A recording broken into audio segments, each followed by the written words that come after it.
today's daily sprint, we're talking about increasing our purpose, passion, and meaning. And today we're talking about increasing our sales. We've been talking a lot about sales the last month or so. Just got done with Grant Cardone's book on closing, not sales, but on closing. There is a difference.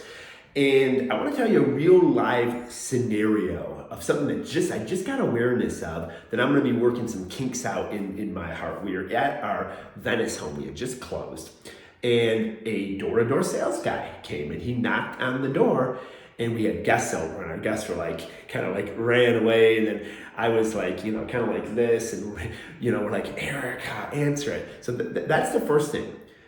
I was resistant to the door-to-door salesperson, okay? Why is that?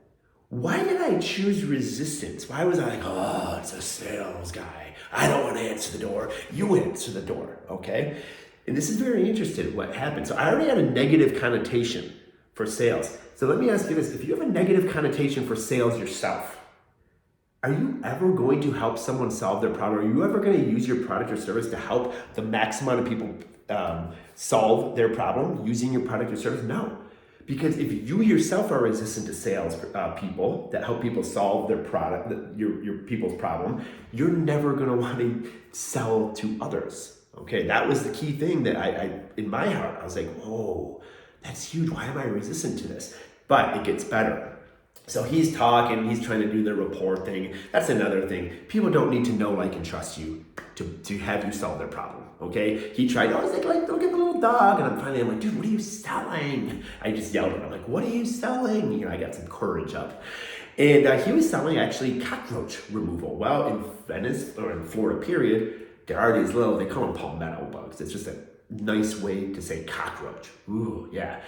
And I'm like, whoa, yeah, we don't have a cockroach remover. We do at our Sarasota home, but we didn't at this home yet. And the Sarasota person wouldn't travel out this way to spray. So bottom line is, he could solve a problem that we had. We took his card and guess who's, spraying the house right now probably. Okay, so he's super huge. Why was what I got to dive in is, why was I resistant to him? Maybe he can solve my problem, maybe he can't. So if he was selling, I don't know, window cleaning, I'd have been like, no, man, these things are pretty clean, or no, I'll clean them myself, thanks, fist bump, But he actually was solving a problem that I had, or preventing a problem that I don't want to have, cockroaches, right? So super important, when you hear the word sales, or when someone knocks on your door, you can clearly tell it's a salesperson.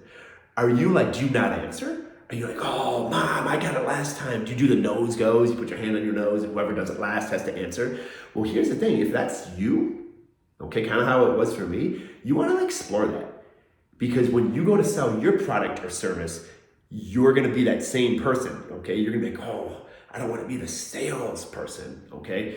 If you are selling, you are helping someone solve a problem. That's all there is to it. That's exactly what that door-to-door salesperson was doing.